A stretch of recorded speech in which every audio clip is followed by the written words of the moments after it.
communities for over 10 years. She began her career in youth development with Madison School of Community Recreation as an instructor and supervisor with their youth and adult aquatic programming while in college. She graduated from UW with degrees in geography and environmental studies and received her master's in education. After graduation, she worked at an elementary school as an elementary school teacher at a public K-8 charter school in New Orleans, Louisiana. After moving back to Madison, Laura worked with 4-H youth development at the University of Wisconsin. Laura then came to Neighborhood House in 2018, where she began as the youth program director and moved into the executive director role in 2021. Please welcome Laura Gunlock.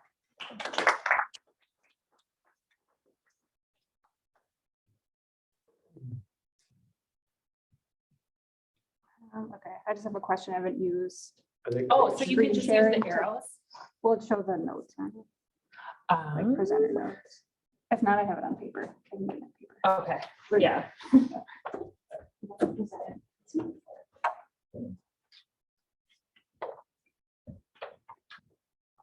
And just use the arrows like to go forward and back. Okay, yeah. Thank you everyone for having me. So I am the executive director at Neighborhood House Community Center.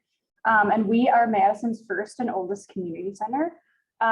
So we are located at 29 South Mill Street. So that's off of Region and Mills in the Greenbush neighborhood.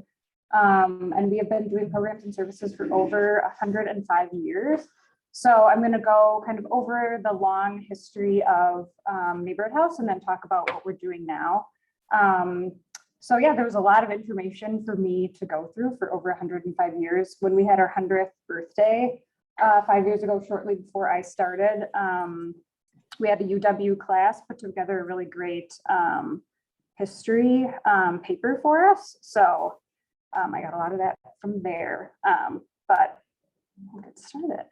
So in 1916, Madison, its neighborhood and the residents looked very different from today. Like the rest of the country, Madison experienced a large wave of immigration, particularly Italian immigrants to the Greenbush neighborhood. And that Italian population increased 158% in that time period of the late 1800s to early 1910s. And they overwhelmingly moved to the Greenbush neighborhood. So that is bounded by Regent Street, Park Street and West Wash, and then like Hayward Street and Aaron Street on the south side. And that has changed a little bit. I'll talk a little bit about that when kind of urban renewal came through. So at the same time that there was a large wave of immigration, the ideas of social work and the importance of social welfare were also becoming more popular. So social workers would go door to door to help families in need, and it wasn't quite institutionalized yet. And then in 1916, the year that we started, there was an undergrad thesis written about the Italian population in Madison and the need for a settlement home there. So Chicago was really big in the settlement movement. So it was, and we kind of are modeled off of that, where there's a settlement home that's working in the community, there's resident workers there, and they're reaching out to a largely immigrant population. And this thesis kind of jump-started the idea for Neighborhood House. And two organizations in Madison got us started with funding, Attic Angels, which is still around today providing funding, and then Associated Charities of Madison. And the original purpose and mission for Neighborhood House was, back then they defined it as Americanization, so teaching English and citizenship classes to the big immigrant population here. So this year is just like a men's class that took place. And then this is an old newspaper article about the big increase in the need for English classes. So then on September 24th, 1916, so that's what we call our birthday, community home was created. So that was the name we first went by. And it was originally on Mound Street, and volunteers helped furnish the building, and a committee was appointed to lead the house. And then again, we moved to Park Street. And within the first year of opening, they were a health hub for the community. They did a lot of infant and child physical examinations and free clinics for people in the neighborhood that otherwise couldn't afford it. And then during the 1918 influenza pandemic, they did a lot of caring for people there too. So this is a citizenship class here, and then this is a gathering in the 1920s at a park. I don't know which park it is, but it's a youth program. And these are some other kind of older programs here. So Neighborhood House has always been really invested in youth programming. Some examples, we had Boy Scouts, Jewish youth programming. They had a lot of different social clubs. And then when the first few years, Neighborhood House quickly became established as a valued institution in the neighborhood where immigrants felt welcomed and safe. Especially for immigrants where they were kind of new strangers in a strange land. They had just lived through World War I. They valued that community space that Neighborhood House offered. And again, Neighborhood House was bursting at the seams. In 1919, the board determined they were beyond capacity and moved to another location. And that's when we moved to West Washington. And actually the Rotary Club at the time helped us fund buying the building along with like Kiwanis and a couple other clubs at the time. And then they ended up hiring, finally hiring their first employee. So Gay Braxton and Mary Lee Griggs were the two first employees at Neighborhood House. Mary Lee Griggs was the longest running employee at Neighborhood House. She was there for 44 years. Gay Braxton was there for around 25. So Gay Braxton functioned as the executive director. Mary Lee Griggs was in charge of all the children's programming. Both of them had a background in social work. Gay Braxton had worked at another settlement house in Chicago, so she was kind of familiar with the idea of settlement homes and the work that they did in the community. And then they were paid through the vocational board, which was a national kind of board for settlement homes at the time. And then Gay Braxton was hired on later as their first employee. One thing to note, so Gay Braxton was kind of known as this like tough love person. She was very strict with like the finances and the kids there, and kind of was always like working hard and had a very like clear vision for Neighborhood House.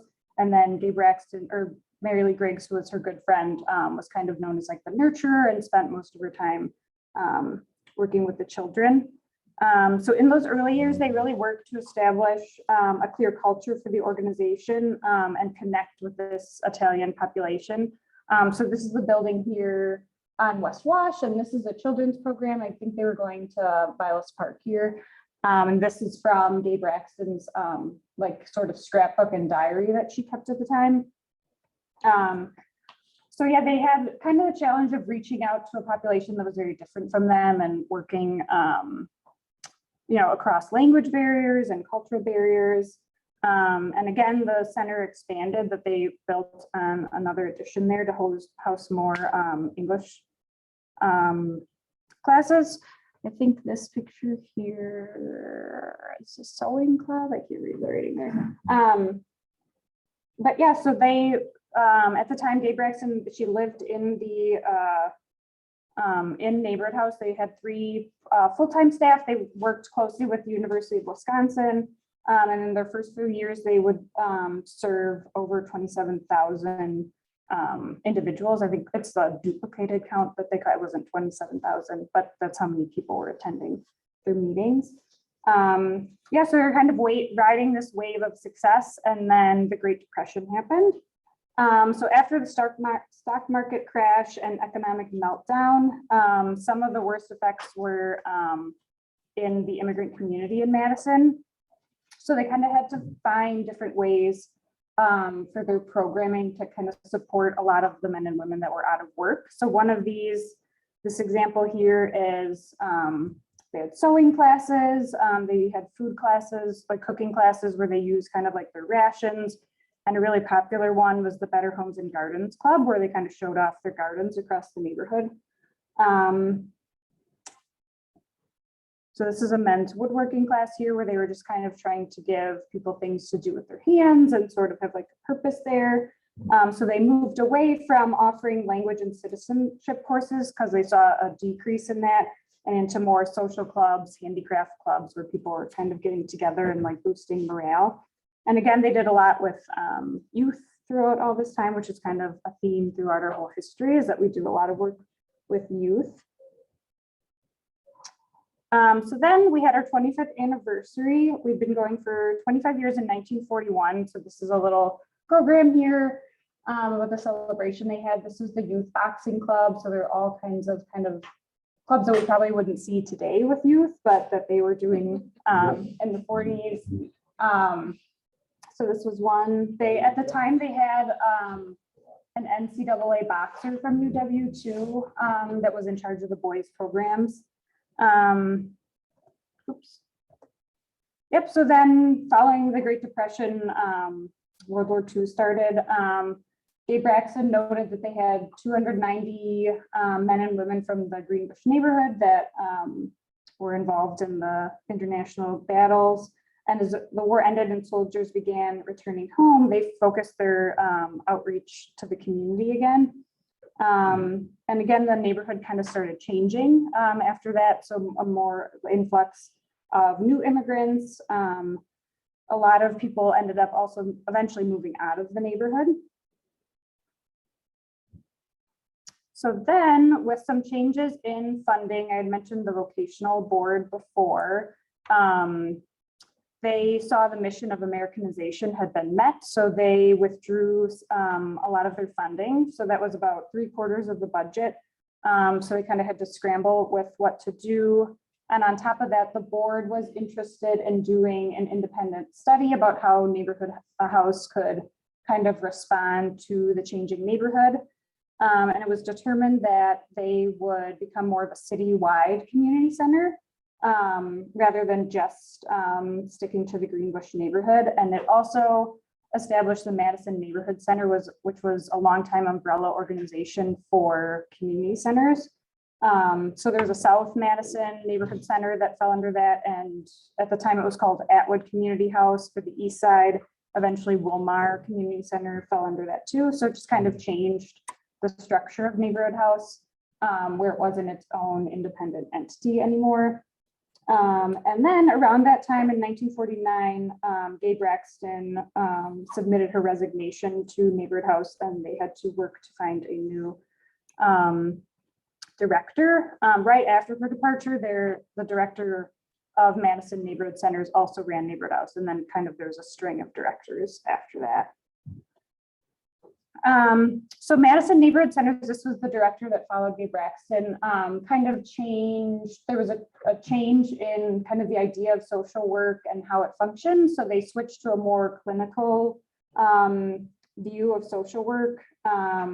So doing a lot of casework, working with individuals that they deemed like too difficult to be part of a group, like people with disabilities or youth that were kind of involved in crime and things like that. So just another change in kind of the philosophy behind how they served people.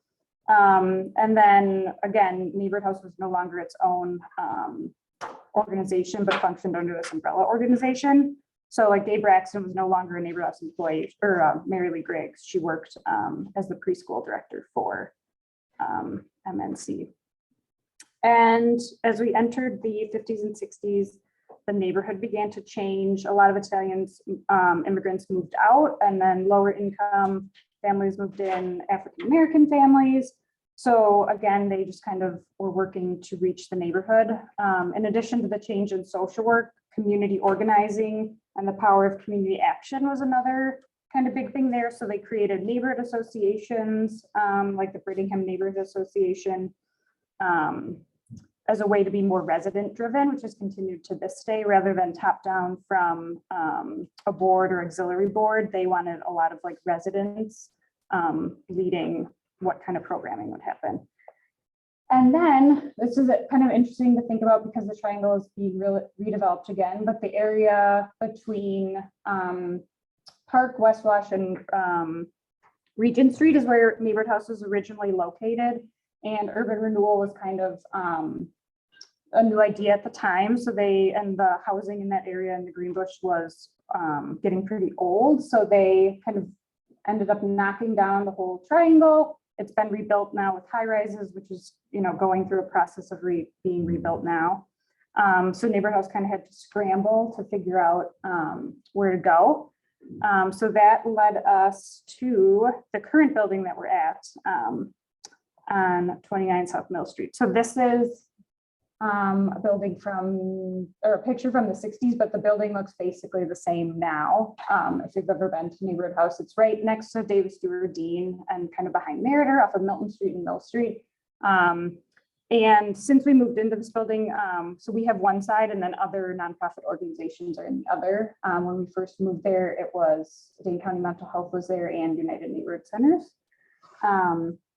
So this kind of just brought a lot of uncertainty and change to Neighborhood House. It almost is seen as like the old Neighborhood House and now the new Neighborhood House. And even before that they moved into this new building, there was a little uncertainty. It wasn't ready when they were ready to move in. So they operated out of a small house and kind of had to rebuild their programming.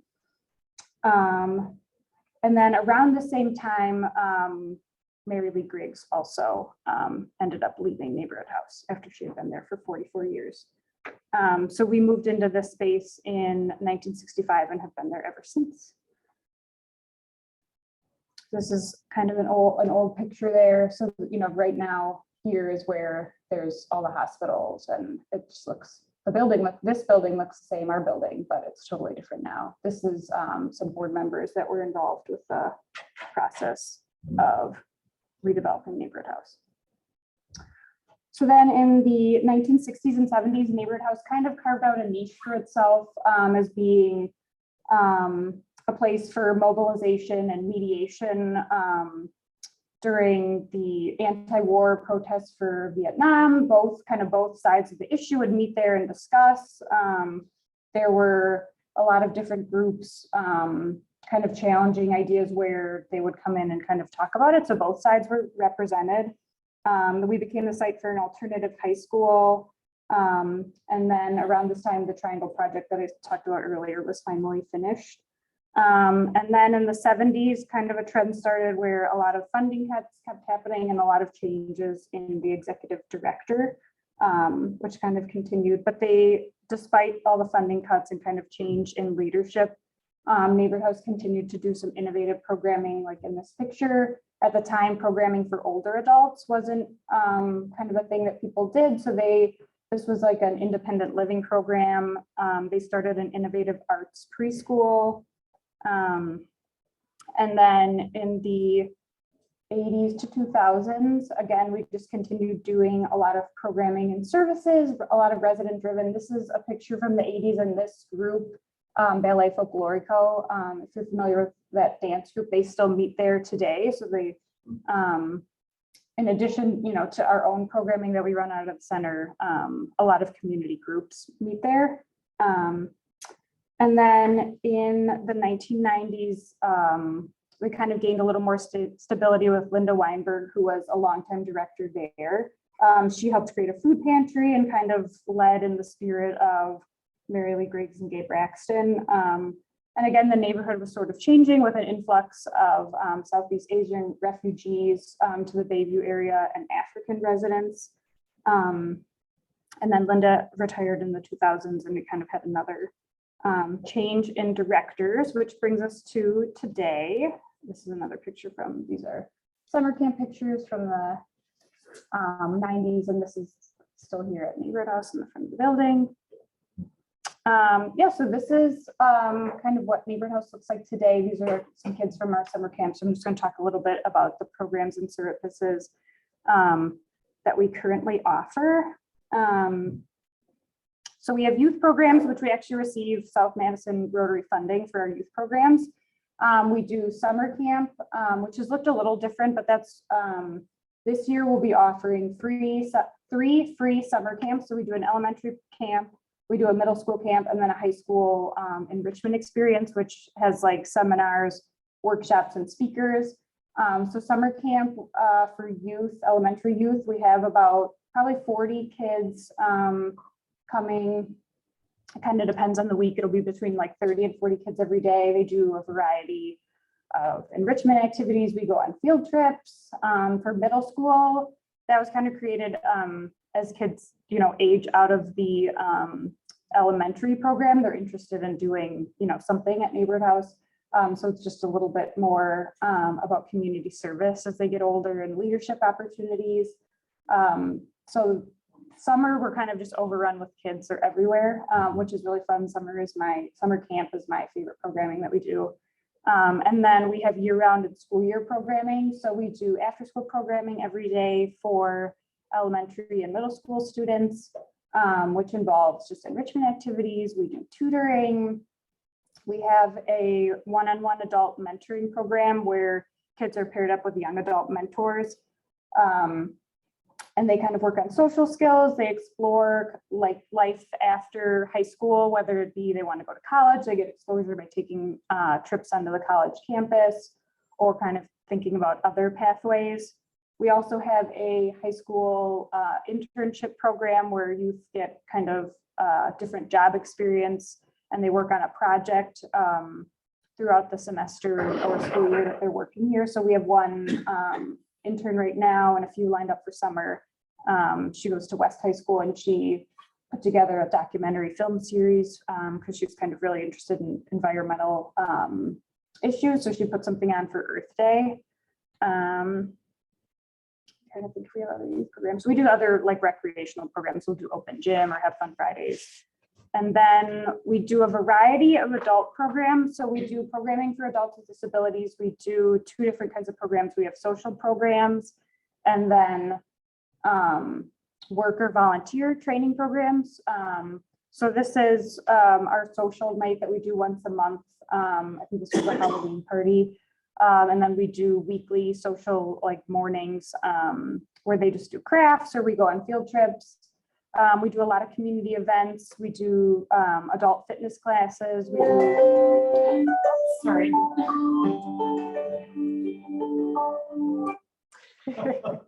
My office phone comes through my computer, so Oh, I didn't okay. realize I was on. Sorry, guys. Sorry. We do English tutoring for people learning English.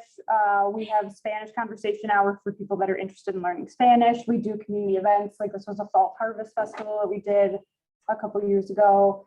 We do just other events in the summer. And then we have our services. We kind of divide into programs and services.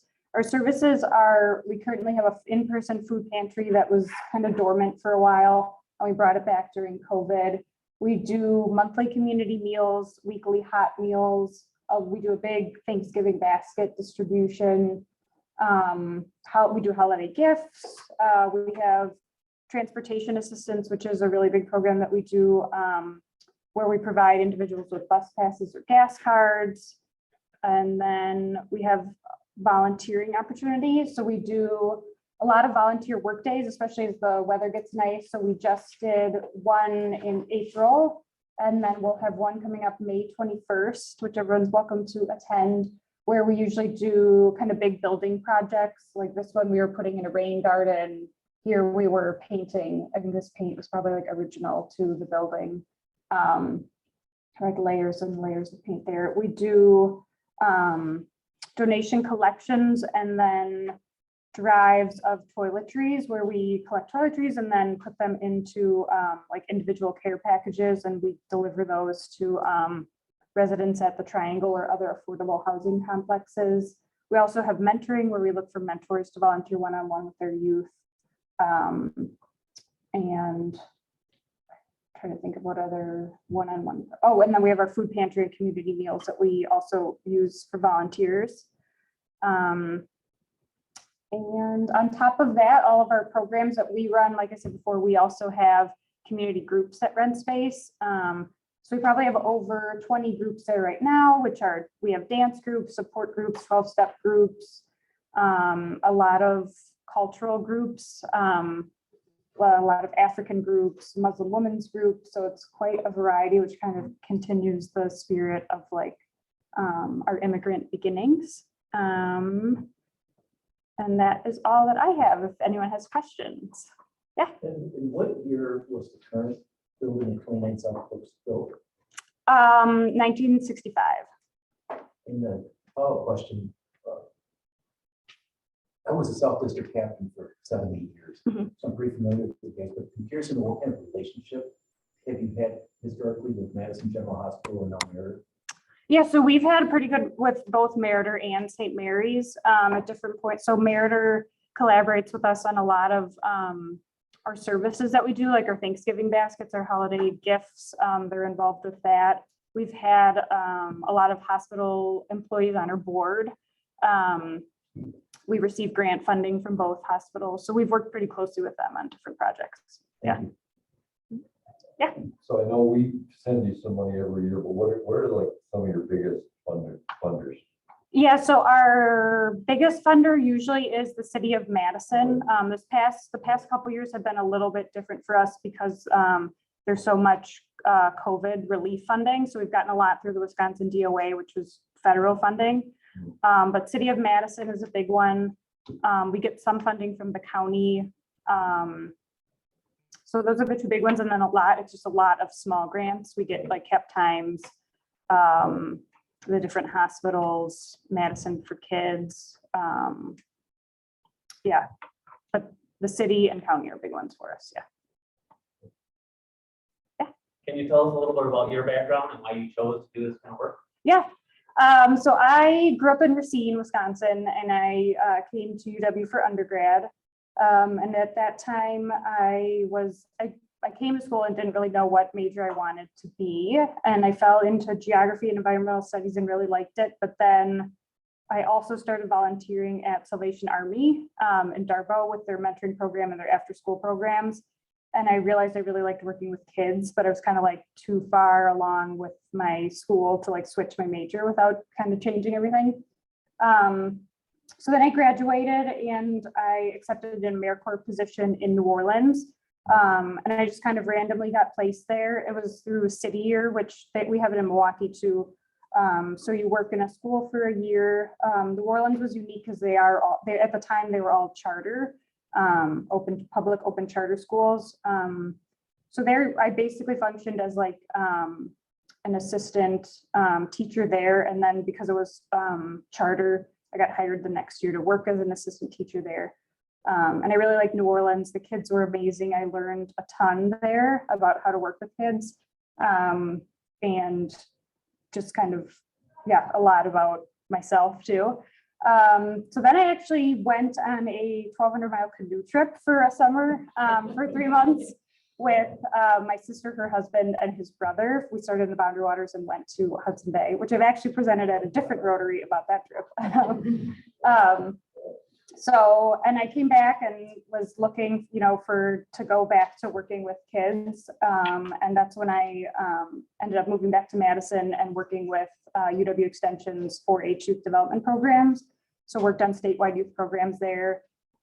And there I realized it was a little bit big for me, especially in the role that I was in with these statewide programs. There's a lot of administrative and I was looking for something smaller. And I just happened to find Neighborhood House, which is like as small as you can get. We have 3 full-time staff and some part-time staff, but it's super hands-on, which is what I really liked. So I started out there as the youth program director, working with the mentoring program, after school summer camp. And then COVID kind of happened and we had to change in leadership. And that's when I moved into the interim director role. And we were just kind of rethinking what Neighborhood House does. So we restarted our food programs. We created community meal programs and a lot of other services. And it's just been a really good fit for me. I really like being able to do a lot of everything. And Neighborhood House is so small, it like lets me be able to do that. So, yeah. If we were looking for a volunteer, how do you go about that? I mean, and how many people do you need at a time?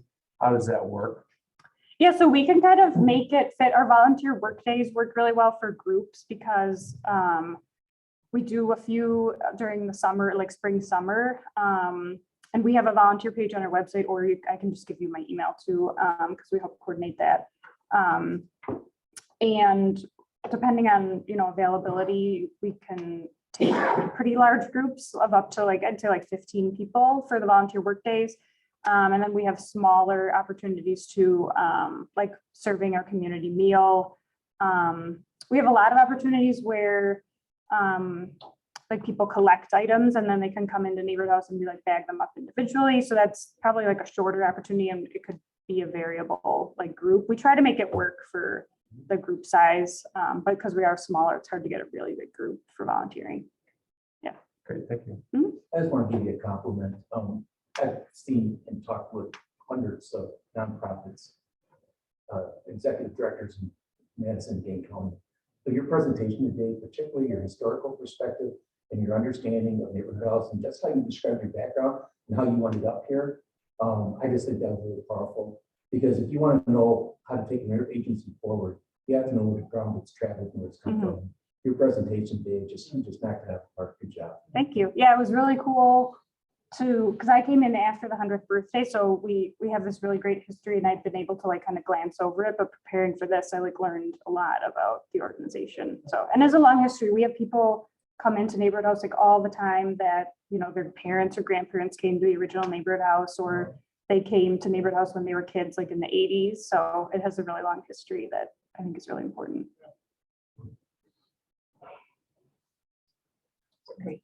Well, thank you so much, Laura. Thank you. And I am pleased to announce or to let you know that that you are a recipient, Neighborhood House is a recipient of a grant from our Madison South Rotary Foundation this year for $500. So I think that's going to be used for your youth after school program, Elizabeth. So thanks for applying for that and for coming to talk with us and for everything that you do in the community.